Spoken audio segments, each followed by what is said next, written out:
Yeah, making a video response, sort of by force. I mean, he sent me a PM, unseen, whatever, puke-differy.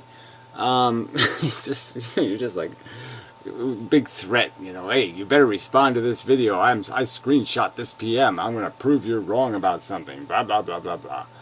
So, whatever. Now I had to put up with an ad, of course. Ugh. Actually, a quick video whatever that I want to make. So Edible Napalm's responded to Gary's, in the process of responding to Gary's new 90-minute video, responding to Napalm's previous video. Now, I'm going to let Matt take most of this, but there's a few points I want to bring up that just kind of make me laugh. Firstly, let's go. Gary talks about how the Bill of Rights is apparently made to prevent things like discriminatory taxes on excise stuff. Not in there. He also... That's not what I said. What I said was the Bill of Rights is effectively a document to suppress majority power. It's to stop the majority from going too far. So it sets up these limits that basically establish things the majority can't fuck with unless it has a 3/4 vote. But whatever. Talk about Thomas Jefferson, he starts talking about the Constitution, which is funny because Thomas Jefferson was opposed to the Constitution as an anti-federalist, and then he's like, Thomas Jefferson wouldn't have let you screw with minorities. So basically, apparently, Gary thinks the person he should uphold is like a fucking... Yeah, Thomas Jefferson was big on liberty, okay? That's a fact, okay? The whole idea of, you know, one man's liberty ends where another man's begins kind of thing. So yeah, Jefferson was a whore for liberty. Don't suppress liberty unless you really, really, really, really, really have to. Duh. Duh. Duh. Beacon and icon of, like, minority rights is a dude who owned and raped his slaves. Well, he, you know, proved the rape part, okay? He might have loved one of them, but let's not call it rape. You know, took her to France and such. I mean, she didn't have it that bad. Really, and a lot of people probably would like to be raped by Jefferson, you know, come on, man, damn, you know. Anyway, regardless, I think it's a bogus claim. So you're gonna preface an argument by calling Thomas Jefferson a rapist. Yeah, I don't think that's exactly rational. I don't think it exactly lends credibility to anything you're gonna say. I don't think so. Good job, Gary. Good fucking job. That being said, there are a few other things I want to point out that made me kind of giggle. Whatever. Gary claimed... It's very inspecific so far. You're going to get to like an extra quote. That the government used to apparently regulate the length of commercials in television, and this is now why there's a billion, gajillion, gajillion more commercials now, which is really funny because, quote, no federal agency regulates the amount of commercial time on television. Until 1982, the major networks adhered to a voluntary code of the National Association of Broadcasters that limited commercials to 9.5 minutes per hour in prime time. But since that code was dropped, the number of commercials... Yeah, right. Okay, voluntary coercion, right? I mean, you know, I think, you know, I haven't read the 1973 whatever act, but I mean, the obvious implication is whether they did it because they knew they had to do it because it was going to get regulated if they didn't do it, or they did it voluntarily, as you say. Do you think they really would just voluntarily do something like that? Yeah, I don't think so. They voluntarily did it because they had a dildo up their ass plugged into the FCC. But anyway, whatever. On primetime TV has crept steadily higher. So is a voluntary. It was a voluntary agreement that the National Association of Broadcasters had and then dropped. Now, just in case you don't know, like, the National Association of Broadcasters is basically like a lobby and like a union. So it's not a government agency. And they voluntarily agreed to some standard, which they... Well, look, I don't need to argue this stuff, okay? The fact that the government regulated television is a fact. and they had to broadcast in the public interest. They were required to put on public service programming, to have public service commercials, to do other kinds of things. If you watch TV, like before 7 o'clock in the morning, you'd see like the 4-H show and the different kinds of little public interesty kind of shows. Alright? And so that's just a fact, shithead. And they regulated also the kind of like content, the dirtier stuff had to be at night and all that kind of stuff. You couldn't put dirty programming on during the middle of the day. You had to put it on night. Whatever. Then dropped during the 80s. So it's not Reagan's fault. Yeah, Reagan sucked, but if you're going to attack Reagan, attack him for like shit he actually did, not shit like other people did, and you just want to go after Reagan. You also claim that the... Yeah, I want to go after Reagan because, yes, he did deregulate television. But what do you want? What, you want to argue this inane crap, right? The point, you're saying the government doesn't have the ability to regulate. It does have the ability to regulate. The Supreme Court's endorsed its ability to regulate. That argument, in my opinion, is fucking over. Supreme Court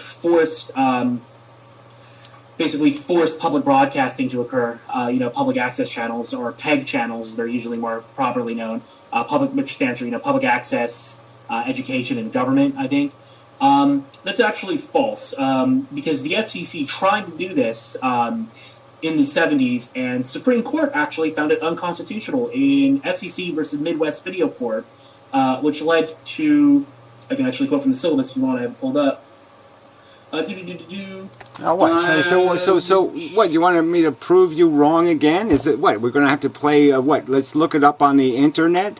You're telling me the Supreme Court in later decisions didn't fully and completely embrace public access TV in the sense that now that it existed, it had to be regulated. It protected free speech rights essentially.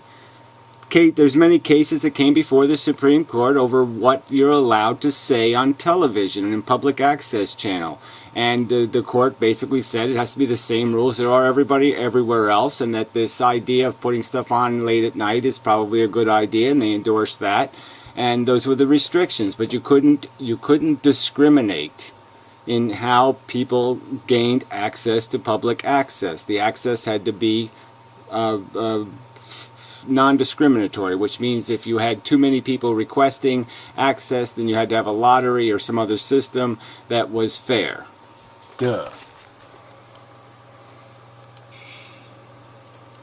C. In light of the hesitancy with which Congress has approached the access issue in the broadcast area, and in view of its outright rejection of a broad right of public access on a common carrier basis, this court is constrained to hold that the FCC exceeded the limits of its authority in promulgating its access rules. The FCC may not regulate cable systems as common carriers, just as it may not impose such obligations on television broadcasters. Authority to compel cable operators to provide common carriage public-originated transmissions must come specifically from Congress. So then in 1984, I believe, Congress passed a law which in part basically said that basically municipalities it basically authorized the FCC to regulate television, okay? But the regulation, again, was going to be in the FCC's hands in terms of enforcing the regulation. So the Congress just basically told the Supreme Court, you're full of fucking goddamn shit, so pay attention. The FCC can regulate, and the Congress just basically vetoed the fucking Supreme Court. Duh.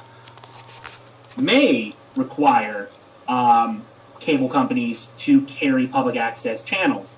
Now, that requirement, again, it will, local areas aren't beholden to do this.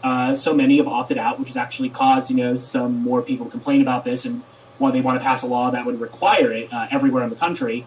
So I don't really know why you're saying it's the Supreme Court that forced this, and fucking Reagan deregulated it and made it all go away. Reagan didn't have anything to do with this. If anything, at least during his presidency, they passed a law which at least allowed for this to happen, instead of, the FCC getting struck down. Yeah, probably over Reagan's willingness to veto it. Again, but this isn't the point, is it? Yeah, yes. The point is that if you don't choose to have educational programming, okay, yes, communities can opt out. But the only reason why they would opt out, right, is because they want to avoid the accountability that might come with public access TV. So, right, any community who would opt out would look kind of bad, wouldn't they? Yeah, they would. When they try to do it. So that being said, there's also a few other claims. I think it's just amusing to kind of point out. You talk about there's no social cost of cigarettes and all this other stuff, which kind of echoes your claim that you previously made that secondhand smoke doesn't cause cancer, according to you, which is just laughable. And when I pointed out how wrong... well, it doesn't even matter anyway, right? Secondhand smoke has been irrelevant for, what, 10 years?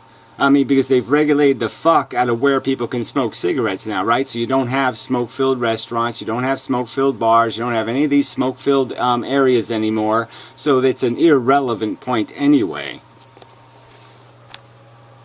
Even if you could prove the existence of any of it, which you cannot.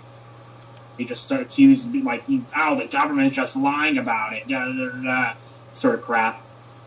It's basically just kind of make up stuff as per usual. You don't really know what you're talking about. Right, okay, well you go ahead and explain to me then how the exposure of the average person walking down the street in a city like LA or New York, they must have a comparable risk to a secondhand smoke risk, right? Because the number of carcinogens they're breathing in is much higher than secondhand smoke. So you explain to me why we aren't forcing all those cities to clean their air, because they're obviously killing people in just horrendous numbers, correct? No, it isn't correct. Now instead of 800% tax on cigarettes, it's 1,000% tax on cigarettes. Like I did before, I'm going to link to what R.J. Reynolds, a tobacco company, has to say about taxation. You'll find your figures aren't actually correct.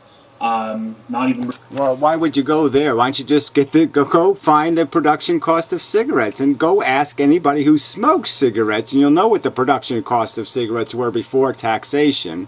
Okay, you'll know how much they cost relative to other commodities. When I first started smoking, cigarettes were $3 a carton.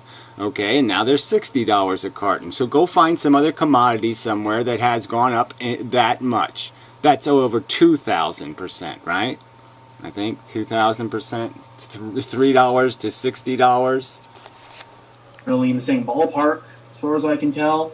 I just don't understand how wrong you usually are on everything, and how you can just keep repeating claims that you've already know to be wrong. You claim. I mean, really, do I have to go do this? Do I actually have to go out there and prove it to you that the production cost of a pack of cigarettes is like 25 fucking cents, and that even if you projected the company making a double the profit of production for selling the cigarettes, that you're still at what, 75 cents? So you still have to justify, like I said, in New York, a pack of cigarettes is $10. So it's over 1,000%. It's a 1,200% tax fee. At some point in the very, very, very... and just to understand too, R.J. Reynolds made the deal with the fucking government, okay, on the fucking not getting sued thing. So they have their own self-interest that they were playing with, right? They got out of being liable for cancer deaths due to cigarettes, by paying the government the money, okay, charging the cigarette smokers. The cigarette smokers paid the money, they gave the money to the government. So they're part of the fucking racket. First video I made towards you, I pointed out how you said that you didn't want to pay for kids to have education and healthcare, and you called this Sharia. And you said it's unfair and only people who have kids should have to pay for it, etc., etc., etc. And in this video, you raised it no, I think, I never... Yeah, well, why? Yeah, no, I stand by that. But how does that equate to me not caring about kids or think kids shouldn't be educated? No, I think kids should be educated, and I think parents should be forced to pay for it. That's right. If you choose to have kids, you should pay for it. It's your pet. Why should I pay you for your pet? Why should I subsidize your pet ownership? Okay, that's your choice. You think having kids is a recreational activity? You want to do that recreational activity? That's your business. I have an obligation to pay you for that. I mean, if you decide to have sex in some kind of perverse way that ended up getting your eyes poked out, should I pay to fix your eyes? No. Shit. I mean, if you make a mess, you pay for it.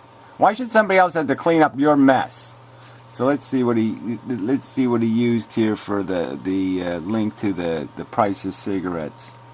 I don't see the obvious link. Well, anyway. Said we shouldn't pay for this stuff. Well, yeah, in effect, saying that only people who have kids should have to pay for a public education and healthcare for children. That is essentially saying we shouldn't have it. Because here's something I should say, Gary. Why is it saying essentially we shouldn't have it? No, it's saying that people should understand what it costs. If they're going to go do something, they should pay for their liberty, right? That's another Jefferson concept. If your liberty has a social expense, you should pay for the social expense. What's so outrageous about that? It's not something you have to do, it's something you choose to do. And if you choose to do it, why should somebody else subsidize it? That's stupid. Gary, you've claimed to have been on disabilities before. So if a Republican came out and said only people who use disabilities should have to pay taxes for disabilities, or only people who are on food stamps should have to pay for tax for food stamps, you'd fucking flip a shit.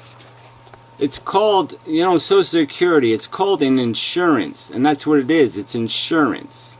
Okay, so go look up the word insurance. All right, that's what it is. It's insurance against disability. Now, you want to say that Social Security shouldn't cover disability, then yeah, we should be able to buy disability insurance on the private market then, or I think we should have a public provider for it. But yeah, obviously, it makes sense to have disability insurance. And that might be another thing I would obligate parents to pay for, right? If they're going to have kids, then they ought to be insured against disability. Because it's very expensive, right? Right. But, what they really should do is let people have a right to die, and then they wouldn't have to pay for all those disabled people, because a lot of them would probably say, I'd rather be dead than disabled anyway. And say that, no, you basically just want to get rid of the program, because they would be saying they want to get rid of the program. I'm sorry, Gary, we live in a democracy. People pay for shit they don't use. I never used public education. My parents had to pay taxes on it. Yeah, but again, but you're endorsing it and I'm not, right? I'm saying there's no need for that. There's no need to have a system. My argument is when you're talking about taxation, all right, that it should be based on the ability to pay. Because we know that especially progressive taxation is logical. Because we know that most of the primary expenses of life, okay, those are ones that all people are going to have to pay, and to tax that stuff would be insane. And that obviously if you taxed income that was paying for those necessities, that would be very detrimental to the lower income people versus the higher income people. But yeah, I fundamentally don't think there's any right to inheritance, especially in a system where your life sort of depends on this competition, this economic competition. And inheritance is just a cheat. We don't have that kind of cheat in any other sport, do we? Where we let baseball players inherit their seat. They can get a seat at the bench and be a New York Yankee because daddy was a Yankee. We don't let people inherit driver's licenses. Yeah, so why should we let them inherit ownership of the economy? That's kind of silly. So yeah, that's where I would, if I was going to control taxation, that's where I would have the taxes first. First, I'd stop the giveaway. And you could probably finance everything with the money just from stopping the giveaways. The free riders. Pay taxes on it. Doesn't matter if you don't use the service. I'm probably never going to need, Medicaid or TANF or food stamps, but I'll still pay taxes into those programs, and I'm happy to do so, Gary. Because I live in a democracy and I actually care about what happens to my fellow citizen. Maybe you should. Yeah, well, again, I don't see any reason to subsidize bad behavior. Okay, so if you want to say would I have some kind of system to encourage people, and an insurance program, yeah, I'd have insurance for disability. But I wouldn't have insurance for I'm having 5 kids and I don't have a job. I wouldn't have insurance for that. I'd have orphanages for that. Right, sometime. You also said that you can't, you don't say it in this video, but in one of your videos you said that you can't have taxes on a federal and a state level for stuff. It's just, you don't know what you're talking about, Gary, and I'm not an expert. I said you can't have taxes on it. Yeah, that was really so coherent. Oh, yeah, I'm stunned. I'm just totally wiped out. You caught me on that one. taxation. But the things you say are clearly fucking wrong. Yeah, like you just pointed out so brilliantly and clearly and coherently. Not. Oh, fuck. Just stop. Because, smokers may be a statistical minority, but they're not a protected class of people. Oh, here we go again, this protected class of people crap. It has nothing to do with being a protected class, okay? The Supreme Court, okay, if I could ever get to the Supreme Court, all I have to do is recite their own words to them, okay? You may have a tax that is not perfectly equal, not perfect equity, okay? But you must treat similarly situated similarly. That's what the courts have said, okay? And there's lots of similarly situated vices that are not taxed similarly to cigarettes. And until they change that fact, it's a violation of the law, period. It's a violation of the law, period. It's an inequitable, unreasonable tax, okay? It is in fact just cruel exploitation tax. It is nothing more. If it wasn't a minority vice, it would not be taxed. That's a fact. So this is all just bullshit. It's clearly outside the boundaries of constitutionally established law.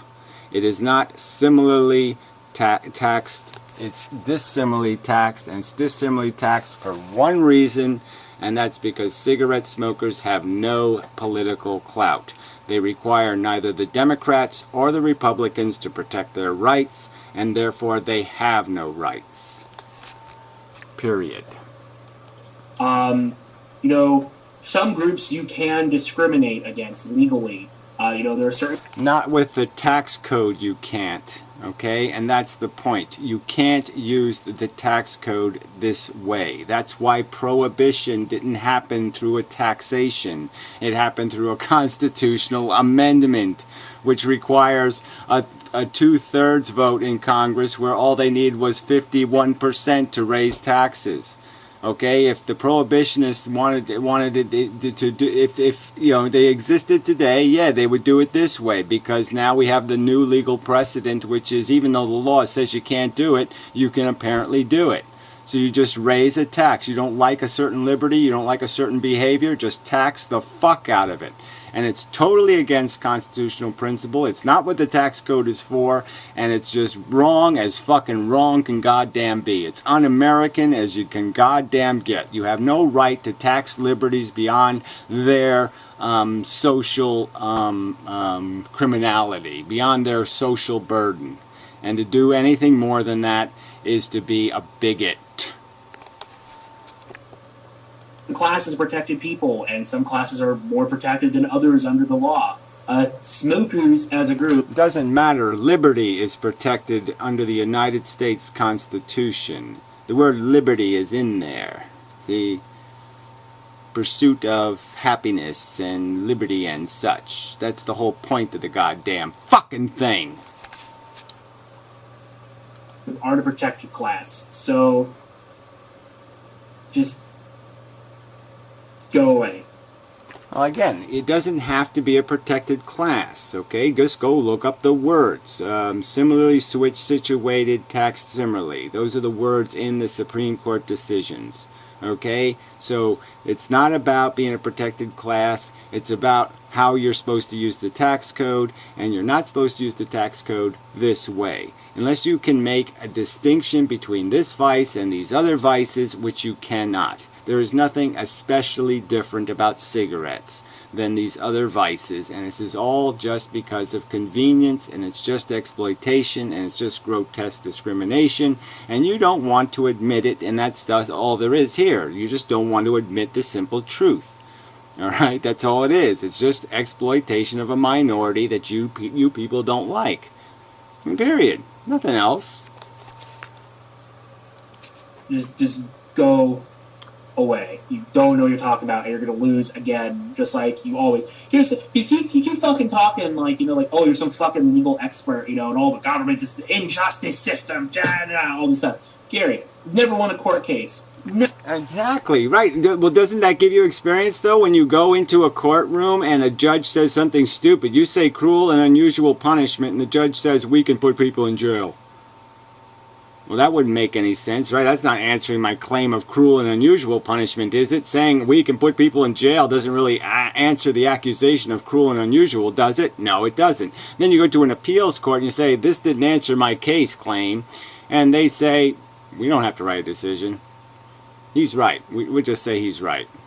Yeah, we won't write a decision. So you go to an appeals court, you pay the money for a decision, and the appeals court doesn't write a decision. No decision. They don't write a decision. They don't write anything. They just say, no, it's okay. He did whatever he did. I don't care. That's all they say. We're not gonna answer a single claim in your claim. We're not gonna answer a single point in your claim. We're just going to ignore that you even filed it. Right? And then you go to the Supreme Court, and of course they ignore it because they can ignore whatever the fuck they want. And so you say that's justice. I say that's a farce, and that's a nonsense, and it's crap, and it's shit, and I've demonstrated to be shit. And it's happened 4, 5, 6 times where, yeah, you file a claim, the judge ignores it, and this is the game you have to play. And then they claim immunity. And then when they ignore it and you go to try to sue them, they claim, we're immune. We can violate your civil rights all the fuck we want. And that's the system you endorse because you suck. As I've pointed out before, you suck for a lot of reasons, but you sure as fuck suck for that one. Never won a court case. Maybe. I won an appeal in federal court as a pro se. That means I got a federal judge overruled. Pretty good. All your years of being incredibly litigious, not winning a single case, maybe that should say something to you. Maybe. Yeah, again, I won a federal appeal. I got a judge recused. Maybe you should question the fact that you've always been wrong. I won a federal appeal as a pro se and got a federal judge forcibly recused. Then again, you're not even, it's like half the time you're not even, like, you're so wrong you're not even answering the fucking question that someone asked you. It's like, someone goes up to you, it's like, what time is it? And you're just like, it's fucking purple, you fucking fuck. I mean, you just... Gary. You're silly. All I can say. Yeah, brilliant argument. Brilliant. Do I really have to bother with this? Do I? So this is what he took a screenshot of the PM email to me because I need to address this really important argument that he made, which was what? I'm silly. He was wrong about the fact that I never won a court case because I did win. I actually also won another, a motion hearing where, I basically embarrassed the fuck out of the judge and forced her to rewrite her decision because I did basically point out that she's just running right over the United States Constitution. But whatever, I'm not, I have, you want to just keep playing the game, play the game, asshole. But you're just to defend cigarette taxation at these obscene levels is just disgusting. And I can only wish that, yes, I hope something valuable to you, something that means something to you in the future, gets abused by the same kind of lies and distortions and perversions and bigotry. You just really deserve nothing more than what you're offering, which is no principles. Okay, the fact is fundamental principles have been violated. The tax code is being used in ways it is explicitly stated it's not to be used. And it's clearly being done opportunistically and with clear exploitation in mind. Nothing else. It's just clearly exploitational. And you don't want to admit that because you're just a petty weasel. And that you just fucking suck. So anyway, he has made another video, but I'm not doing that now. I'll do it later. Ugh. Disgusting.